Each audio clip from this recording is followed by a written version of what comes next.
Penggunaan material besi pada kolam renang merupakan sebuah kewajiban yang tidak bisa dikesampingkan. Tapi, tahukah Anda tipe yang seperti apa dan seberapa besar ukuran besi yang biasa digunakan untuk kolam renang agar dapat bertahan lama dan kuat menahan beban agar terhindar dari kebocoran?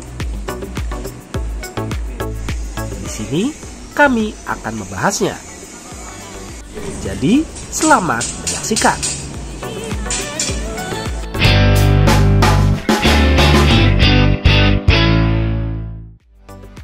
Penggunaan besi sudah bukan rahasia lagi dalam pembuatan konstruksi sebuah bangunan.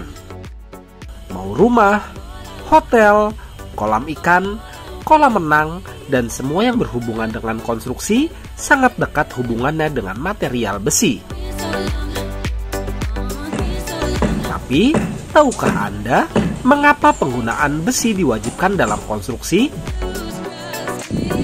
Selain memiliki daya tahan yang kuat, dan semua orang kami rasa sudah mengetahui hal tersebut, material besi memiliki keuntungan lainnya, seperti fleksibilitas desain, biaya yang lebih efisien jika dibanding penggunaan baja, dan yang terpenting mudah didapatkan.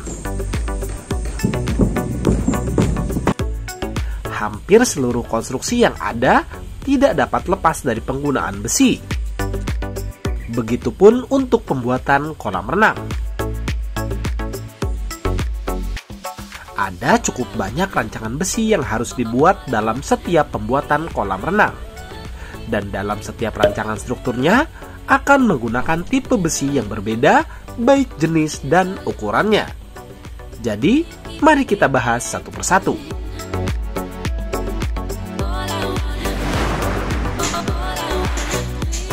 Rancangan besi yang pertama diletakkan dalam pembuatan kolam renang adalah cakar ayam atau pelket. Fungsi dari rancangan besi ini berguna untuk mengalirkan beban dari air ke dalam tanah. Karena fungsinya yang penting inilah, pelket pada kolam renang harus dibuat beberapa dan diletakkan merata pada lantai kolam renang. Untuk jenis besi dan ukuran besi yang digunakan adalah besi ulir dengan diameter 13 mm.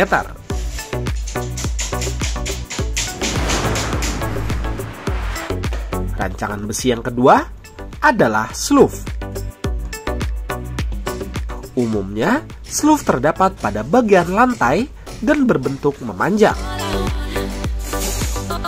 Sleeve berguna untuk mendistribusikan beban dari struktur di atasnya ke dalam rancangan pelket yang berada di bawahnya.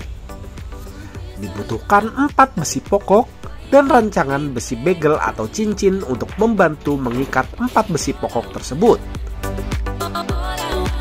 Untuk tipe dan jenis yang digunakan untuk pokoknya adalah besi ulir dengan diameter 13 mm. Sedangkan untuk rancangan bagel menggunakan besi polos berdiameter 8 mm.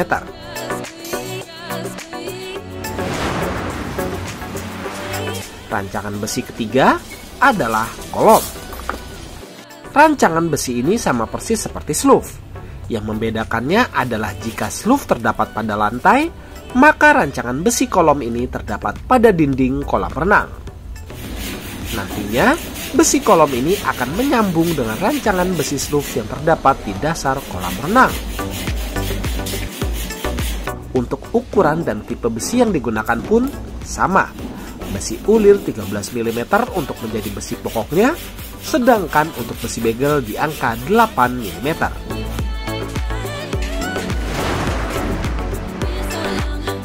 Rancangan yang keempat adalah plat dinding dan plat lantai.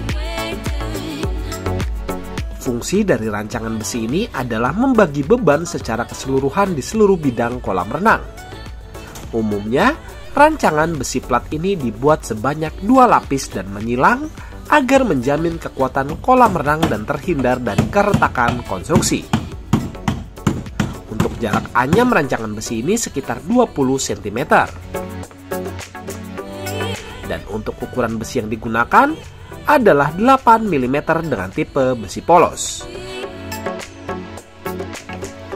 Sebagai catatan, dalam setiap rancangan besi yang dibuat, wajib dilakukan pengikatan dengan menggunakan kawat benderat agar mengurangi kemungkinan lepasnya rancangan besi. Ini baru standar besi yang digunakan untuk setiap pembuatan kolam renang yang memiliki tanah dengan kondisi normal dan tidak stabil. Bagi yang memiliki tanah labil dan mudah bergerak, saran dari kami Anda harus menggunakan struktur tambahan yang nantinya dirancang untuk diletakkan di bawah pel cap. Rancangan ini disebut bore pile. Bore pile adalah tiang pondasi yang dibuat dengan cara melubangi tanah yang kemudian diisi oleh beton bertulang. Rancangan besi pokok untuk bore pile menggunakan besi dengan diameter 13 mm dengan jenis ulir. Dan untuk spiralnya menggunakan besi 8 mm dengan tipe besi polos.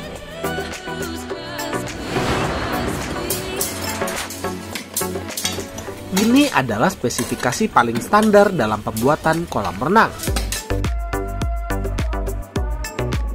Jika Anda berpikir untuk menghemat pengeluaran dalam pembuatan kolam renang, baiknya jangan kurangi pada bagian spesifikasi konstruksi. Karena hal tersebut akan mengurangi tingkat ketahanan kolam renang dalam menahan beban air yang cukup besar. Jika Anda berniat menghemat anggaran, Anda dapat melakukannya dengan mengurangi dari sisi finishing kolam renangnya, seperti pilih keramik yang lebih ekonomis atau pilih mesin sirkulasi yang lebih ramah di kantong. Karena mengurangi budget dari sisi spesifikasi konstruksi secara tidak langsung akan mengurangi umur kolam renang yang Anda miliki. Untuk Anda yang merasa bingung atau ragu dalam pembuatan kolam renang, baiknya gunakan jasa kontraktor yang memang khusus bergerak di bidang perkolam renangan. Dan juga pastikan terpercaya dan memiliki pengalaman yang jelas agar hasil yang dibuat sesuai dengan ekspektasi yang Anda miliki.